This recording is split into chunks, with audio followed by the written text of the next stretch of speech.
주님께서 여러분과 함께 마르코가 전한 거룩한 복음입니다. 그때 예수님께서 고향으로 가셨는데 제자들도 그분을 따라갔다. 안식일이 되자 예수님께서는 회당에서 가르치기 시작하셨다. 많은 이가 듣고는 놀라서 이렇게 말하였다. 저 사람이 어디서 저 모든 것을 얻었을까? 저런 지혜를 어디서 받았을까? 그의 손에서 저런 기적들이 일어나다니 저 사람은 목수로서 마리아의 아들이며 야고보, 요새, 유다, 시몬과 형제간이 아닌가? 그의 누이들도 우리와 함께 여기에 살고 있지 않는가? 그러면서 그들은 그분을 못마땅하게 여겼다. 그러자 예수님께서 그들에게 이르셨다. 예언자는 어디에서나 존경받지만 고향과 친척과 집안에서만은 존경받지 못한다. 그리하여 예수님께서는 그곳에서 몇몇 병자에게 손을 얹어서 병을 고쳐주시는 것밖에는 아무런 기적도 일으키실 수 없었다. 그리고 그들이 믿지 않는 것에 놀라셨다. 예수님께서는 여러 마을을 두루 돌아다니며 가르치셨다. 주님의 말씀입니다.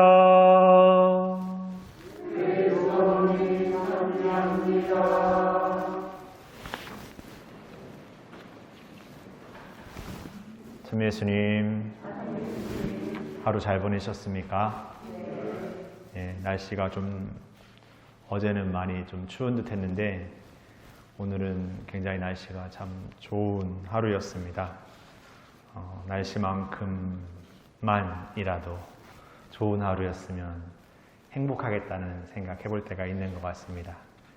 그러면 이제 날씨만큼만 좋은 하루 되겠다고 생각했는데 날씨가 안 좋으면 어떻게 하죠?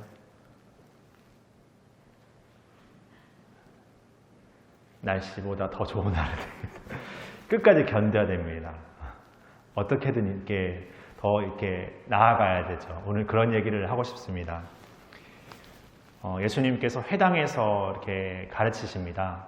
주일 복음에도 그랬고 월요일 복음에도 그랬고 이렇게 회당에서 가르치셨는데 우리가 며칠 전에는 이렇게 더러운 영들, 마귀가 들린 이들이 이제 그 회당에서 가르치거나 예수님께서 오시는 것을 보고 놀라면서 이렇게 무슨 상관이 있느냐?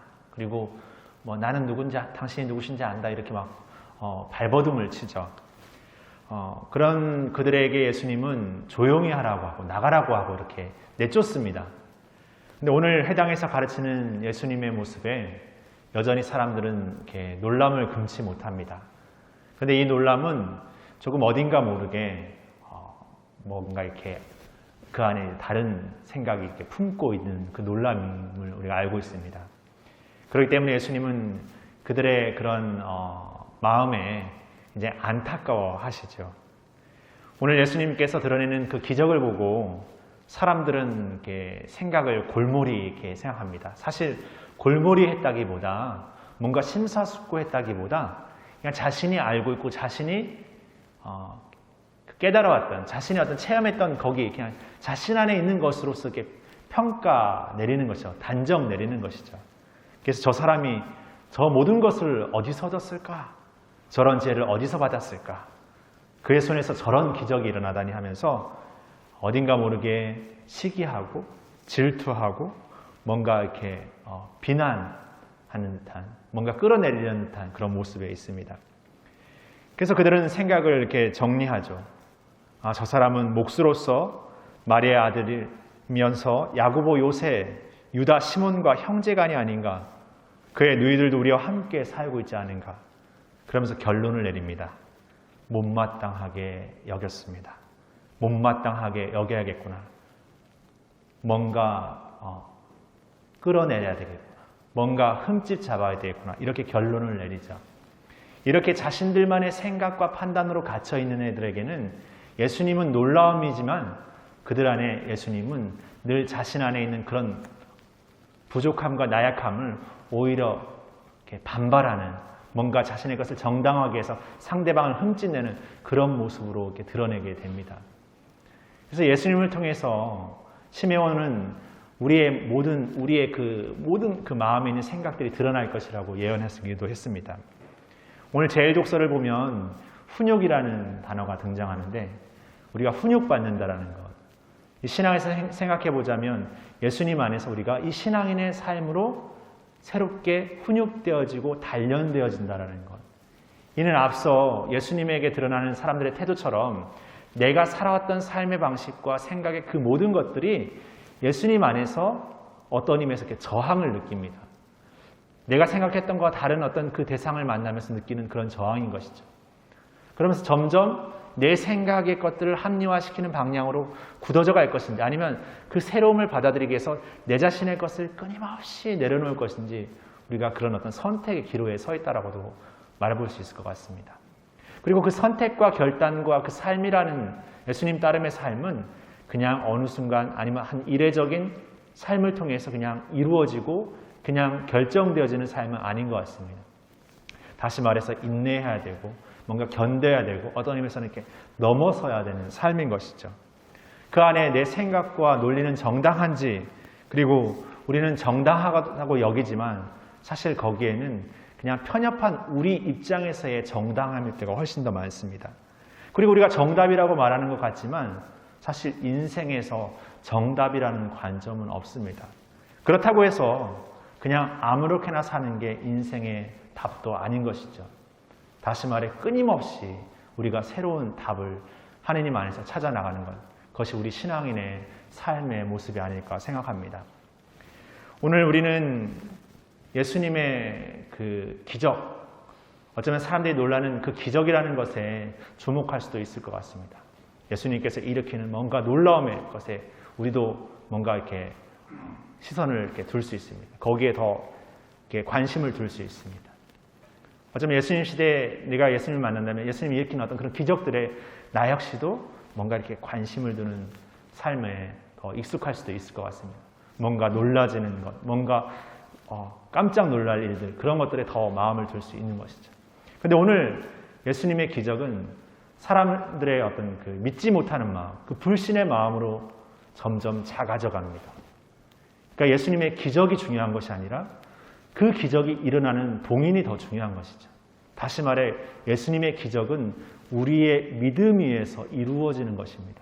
우리가 그분께 어떠한 믿음으로 어떠한 믿음 안에서 살아갈 때 그분께서 주시는 은총과 그 어떤 의미에서 그 기적의 삶을 우리의 삶으로 일궈낼 수 있는 것이죠.